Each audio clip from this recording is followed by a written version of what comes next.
ये कहानी भरतपुर गांव के शेट्टी परिवार की कहानी है, जिसमें हरिवंश शेट्टी अपनी पत्नी और 3 बेटियों के साथ रहता है।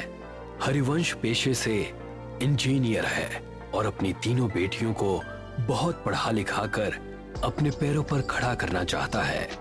गांव के सभी लोग हरिवंश को बेटियों की पढ़ाई के बजाय उनकी शादियों के लिए पैसे जोड़ने की सलाह देते हैं, मगर हरिवंश शेट्टी अपनी मर्जी का मालिक है। वो किसी की नहीं सुनता सिवाय अपने। एक दिन अपने ऑफिस जाते हुए हरिवंश को रास्ते में उर्मिला चाची मिलती हैं। बेटा, मैंने तुम्हें मना किया था ना बेटियों को इतना पढ़ाने से, मगर मैंने सुना है तू उन्हें विदेश भेजने की तैयारी कर रहा है। हाँ चाची, आजकल के बच्चे पढ़े लिखे होते हैं और सब अपने पैरों पर खड़े होते हैं।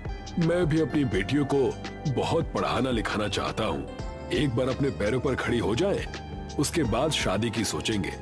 मगर बेटा, उनकी शादी। ओफो चाची, अभी वो तीनों बहुत छोटी हैं।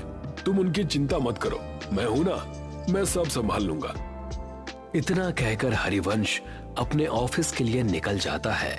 उसके ऑफिस पहुंचते ही उसे खबर मिलती है कि गांव में भूकंप आया हो गया है।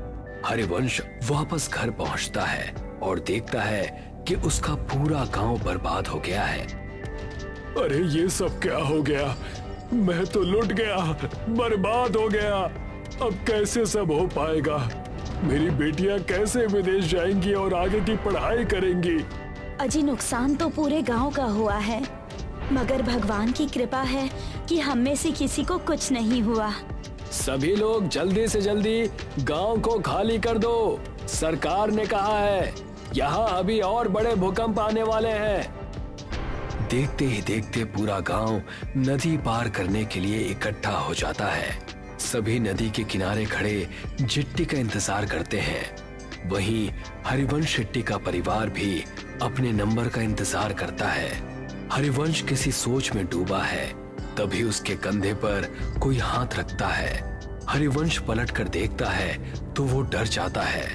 खून से लथपथ एक आदमी उससे कहता है, बहुत लंबा इंतजार करवाया है तूने, आखिरकार तू हमारी पकड़ में आ ही गया।